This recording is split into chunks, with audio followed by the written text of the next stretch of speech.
안녕하세요. 오늘 코 쪽 상담소에 대해서 오늘은 또 안 좋은 부작용 케이스에 대해서 같이 살펴보도록 하겠습니다. 환자분은 총 2번 수술을 하셨어요. 나이는 30살 정도 됐는데 너무 안타깝죠. 묶어주려고 수술을 했는데 부작용이 오면서 더 이상 안 되겠다라고 하고 이제 수술을 위해서 내원해 주셨어요. 내원 전에는 7년 전에 실리콘과 기형볼을 갖고 수술을 하셨는데 그 다음에 이제 조금 모양적 변화를 원하셨겠죠?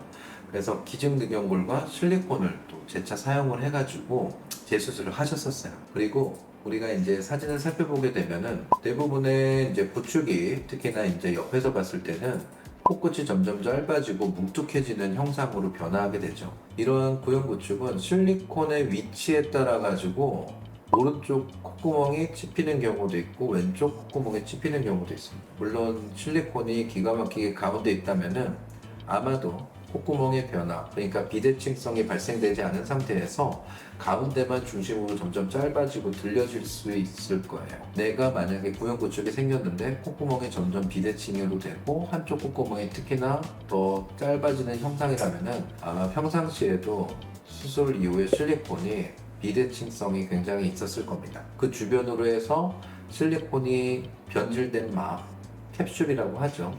그런 것들이 그쪽 연골 구조물들만 더 당겨지기 때문에 그렇게 됩니다. 이분도 이제 오른쪽으로 약간씩 더 딸려가고 점차적으로 변화가 되고 있었고요. 당연히 이제 코끝이 들려지면서 이제 비주 자체가 점점 안쪽으로 오목하게 들어가는 형상으로 대부분 변화하게 돼요.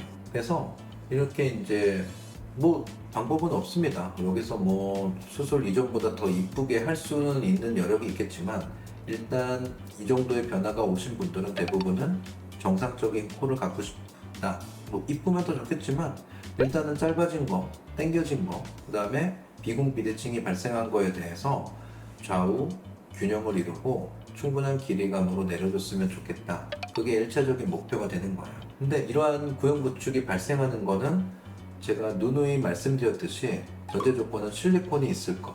그게 기간이 언제인지는 특정하지 않아요. 1년 미만일 수도 있고 5년 이내일 수도 있고 혹은 30년이 지났을 수도 있습니다. 그리고 두 번째 전제 조건은 이러한 분들은 어떠한 이유에서 그게 염증이었든 아니면 이전 수술 때문이었든 비중격 연골의 손상이 동반돼 있을 가능성이 굉장히 높습니다. 따라서 우리가 구형 구축을 재건한다, 재수술한다라고 한다면은 알고 계셔야 되는 거는 비중격 재건도 동반되어야 한다는 점입니다. 수술을 할 때 살펴보면은 우리가 실리콘을 제거를 하는 건 가장 기본적이죠. 여기 보게 되면은 그러니까 기증늑연골로 알고 있는데 기타 다른 조직 같은 게 생겼을 수도 있어요. 이물질, 이전 수술에서 내 거가 아닌 것들, 조직들은 다 하나씩 제거하고 그리고 더불어서 또 한 가지 제거를 해야 되는 것 중에 하나는 우리가 캡슐을 싸고 있는 가장 1차적인 구형 구축의 변화의 원인, 캡슐이죠. 변질된, 변화된 캡슐 같은 것도 100% 제거는 할 수 없을지언정 그 연결성을 다 끊어줘야 됩니다. 그래서 캡슐 제거 역시 선행이 돼야 되고 진행이 돼야 되는 부분 중에 하나예요. 그래서 이분 역시도 자가늑연골로 진행을 했고 그 자가늑연골을 진행하고자 하는 그리고 자가늑연골의 가장 큰 역할은 뭐냐면은 손상된 비중격의 완전 복원 및 그다음에 코를 늘릴 수 있는 연장이에요. 그래서 늑연골을 왜 쓰냐? 그 이유 때문에 그렇습니다. 그렇지 않고서는 또 이물질이 들어가야 되고 그리고 이물질을 아닌 상태 그러면은 뭐 우리가 기증늑연골은 저희 입장에서는 이물질에 속하거든요. 그리고 귀염골로는 되지 않습니까?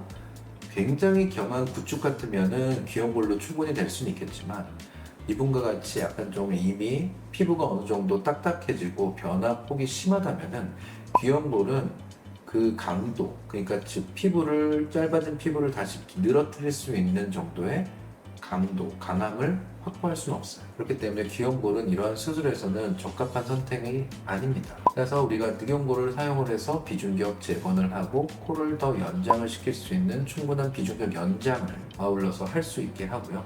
따라서 역시나 이분도 콧대는 역시 늑연골로 나옵니다. 전체적으로 다 진행을 했어요. 그래서 뭐 전체적으로 환자분들은 굉장히 이제 만족을 하게 되는 거죠. 그리고 오른쪽 특히나 콧구멍에 대해서 약간 찝혀 있는 부분들은 왼쪽을 기준으로 해가지고 오른쪽을 내려줘야 돼요. 그래서 한쪽만 이런 경우에는 왼쪽은 최대한 복원시켜주고 오른쪽 찝힌 부위는 비용골의 복합 이식을 이용을 해가지고 비공 내리기를 시행을 한 거죠. 그렇기 때문에 최대한 양쪽을 비슷해질 수 있게 라고 하는데, 이분의 전체적인 모습을 보게 되면 약간 과교정을 했다라고 생각을 하셔도 돼요. 그래서 그게 무슨 얘기냐면은, 피부는 일단 원인 제공자, 즉 이물질, 여기는 실리콘도 포함이 되고 기증등용골도 포함이 되겠는데, 그런 것들은 제거가 된 상태에서 이제 다시 재건이 됐죠. 그러면은 피부가 그러면은 얘네가 없어졌으니까 갑자기 나는 이전 상태로 돌아온다? 절대 그렇진 않습니다.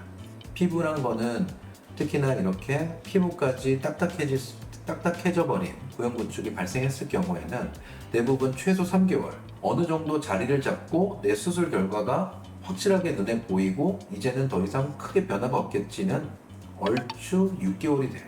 6개월을 지난 후의 시점까지도 예상을 하기 때문에 어느 정도 과교정을 해주는 게 이분은 장기적으로 봤을 때는 더 좋을 수 있어요. 그래서 항상 고형구축이 있는 분들은 수술 후 한 달 살찐에 만족을 한다? 그러면 안 되는 겁니다. 그거는 굉장히 경한 구축, 이제 막 시작된 구축은 그럴 수 있겠지만 어느 정도 진행된 고형구축이라면은 한 달 후의 모습도 어찌 보면은 약간 좀 과하다?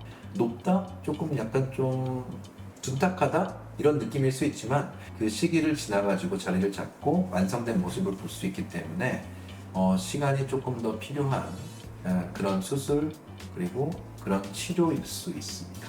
네, 오늘은 이렇게 고형구축 케이스 하나 같이 살펴봤는데요. 이와 관련돼 가지고 굉장히 제가 미처 설명드리지 못한 부분에 대해서 궁금한 점 굉장히 많으실 거예요. 그런 경우에는 저희 밑에 질문 적어주셔도 되고요. 아니면은 개인적으로 나랑 서로 마주보고 궁금한 점 확인하고 싶다고 한다면은 전화 주고 내원해 주시면은 충분히 상세하게 자세하게 설명드릴 수 있도록 하겠습니다. 감사합니다.